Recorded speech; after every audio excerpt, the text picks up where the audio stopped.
Through their relationship to the one God, all significance, absoluteness and transcendency was reflected back upon them. The tremendous authoritative dictum that preached an eternal destiny and infinite significance of the soul suspended with one stroke all that was merely relative, all merely quantitative differences in worthiness. The idea of an ultimate purpose which Christianity tied to the absolute value of the soul has clearly undergone a peculiar transformation. Just as every need becomes more permanent the more it is satisfied, so Christianity has ingrained to a large extent the need for an ultimate purpose by its continuous consciousness of it over a long period, so that those who now reject the doctrine shall leave behind them the heritage of an empty longing for a definite purpose of their whole existence. The need has outlived its fulfillment. In so far as Schopenhauer's metaphysics proclaimed the will to be the substance of existence, a will that must necessarily remain unfulfilled because, as the absolute, there is nothing apart from itself that might satisfy it and so can only continue to grasp itself. This metaphysics is the perfect expression of this cultural situation which has retained the vehement need for an absolute final purpose but has lost its compelling content. The weakening of religious sentiments and, at the same time, the vital reawakening need for such sentiments are both a consequence of the fact that modern man is deprived of an ultimate purpose. But what this notion has achieved for the evaluation of the human soul has not been lost but may be counted to the credit of its inheritance. In that Christianity proclaimed the human soul to be the vehicle of God's grace, it became incommensurable with all worldly measures and has remained so. No matter how remote and alien this interpretation really is for actual human beings, its repercussions cannot be avoided where the whole person is at stake. His individual fate may be of no concern, but the absolute sum total cannot remain so. Actually, Hebrew law had already directly proclaimed the religious value of man to be irreconcilable with slavery. If destitution compels an Israelite to sell himself as slave to a clansman, then he shall treat him as Yahweh commands, as a wage laborer and not as a slave. For those are my servants whom I have led out of Egypt, they should not be sold as one sells slaves. But the value of the person, which makes him incommensurable with the purely quantitative scale of money, may have two very different meanings. It may refer to man as man in general or to man as this particular individual. If one states, for instance, that the human personality possesses the highest scarcity value, because it is not interchangeable but is absolutely irreplaceable, then the question remains as to which other values it is isolated from in this way. If the specific qualities of a person, which are different from those of any other person, determine his value, then this scarcity refers to the individual person in relation to all the others.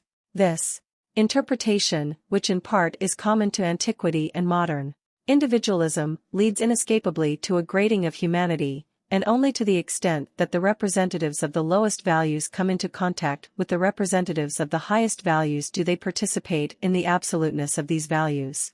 This is the reason why the classical view that slavery is justified is taken over by some modern individualists.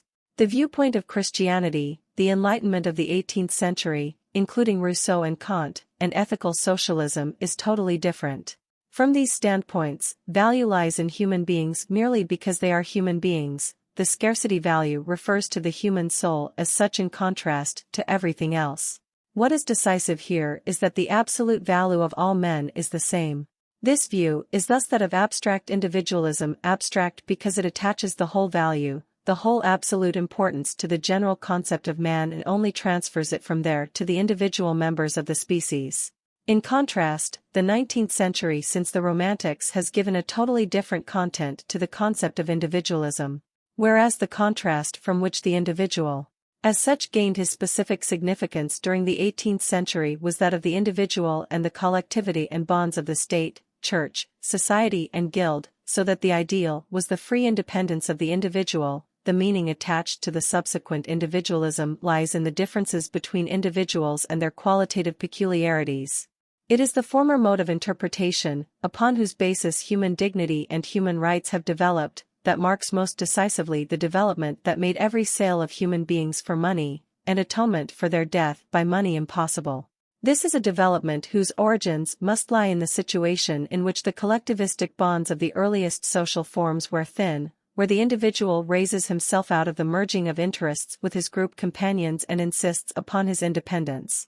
Punishment by fine and the stages of culture. I have traced the development of expiation of murder up to the point at which, out of the restitution of actual damage to the survivors calculated according to their status, the notion evolved that the value of man, as a member of a particular estate, was equal to a specific war guild.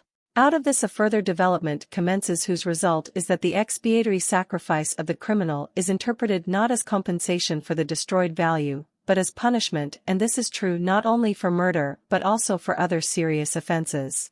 Every punishment, as a pain imposed by the idea of expediency, can, as far as I can see, possess only two starting points: the protection of society and the obligation to indemnify for the damage done to society or the victim, no matter how far their subsequent idealistic meanings are removed from these original ones. For if one traces punishment back to vengeance, then it seems to me that vengeance itself requires further explanation. This can be found only in the need for protection which forces man to get the criminal out of the way, a process that can often occur only through the imposition of pain or death. This kind of utility in necessity has developed into an independent impulse, such that the damage to those who have done damage, originally merely a means of insuring against further damage, has become satisfactory in itself, and has given rise to an impulse that is independent of its utilitarian roots. Finally, the origin of punishment as revenge can be traced back to the need for protection. It is this need that makes intelligible the fact that highly civilized ages request that the criminal should be rendered harmless, whereas less civilized ages are satisfied with a milder compensation. For nowadays murder is usually committed only by completely corrupt and morally deprived persons, whereas in rougher or more heroic ages it was also committed by people with quite different qualities, whose superiority and energy in conserving society was in everyone's interest. Thus, it is the difference in the basic traits of the murderer at various stages of historical development that, for reasons of social self-preservation, requires sometimes the destruction and at other times an expiation of the culprit's life. Here we are interested mainly in the other origin of punishment: compensation for damages. As long as or in so far as the consequences of an act of damage for the perpetrator are carried out by the victim himself, it will, apart from impulses of vengeance, be restricted to compensation of the victim. The victim is not interested in the personal situation of the criminal. His action is determined by utility and not by consideration for the person. This situation changes as soon as an objective power, such as the state or the church, takes over the responsibility for the expiation of the crime. Because the damage to the victim is now no longer a personal event but rather a disturbance of public order or a violation of an ethical religious law, the condition of the criminal becomes the final purpose of the action taken, whereas formerly his situation was only an indifferent accident for the person who sought compensation. Only here can we talk about punishment in the full sense of the word. The purpose is now to affect the subject himself, and any penalty as practical action is merely a means towards this end. Money fines thus take on a totally different meaning from the former monetary compensation for wounding and killing. They are not supposed to compensate for the damage done, but to inflict pain upon the culprit.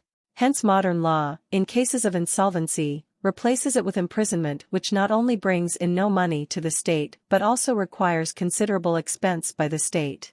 In so far as fines are imposed because of the subjective reflexes with which the criminal experiences them, fines can, in fact, produce an individual trait that is alien to money as such. This trait is documented by some qualities that make fines superior to other kinds of punishment. It can be well graded, it can be completely cancelled, and it does not, as did imprisonment or even mutilation in former times, paralyze or reduce the labor power of the delinquent, but rather encourages the delinquent to make up for the loss. This personal element that accrues to money fines, however, does not have very far-reaching effects.